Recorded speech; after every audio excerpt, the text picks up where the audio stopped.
ఈ ఎండ తగిలేస్తుంది. మరి ఏం చేయలేం, మొఖం చూపిస్తే చెప్పేస్తారు మీరా దొంగలు.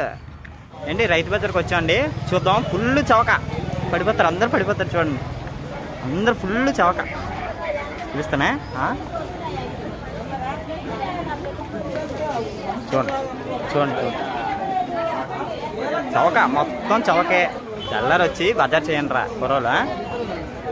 అమ్మాయిలు చూడడానికి అవి కాదు, తెల్లారు లేచి ఇలాంటి బజార్లు చేసుకుంటే మనకి ఏంటి అమ్మాయిలు కూడా వస్తారు రే. మామూలుగా ఉండదు మరి. ఏంటి మనం ముంజులు చూద్దాం. చూడండి ఇక్కడ ముంజులు ఉన్నాయి, చూపిస్తాం. అనే ముంజులంతా చవక చవక, మొత్తం చవకేనండి, మొత్తం చవక. చూడండి శనివారం ఆదివారం అయితే చాలు, చూడండి బజార్ ఎలాగుంటుందో. బండ్లు కూడా అట్టడానికి ప్లేస్ ఉండదు, ఇలా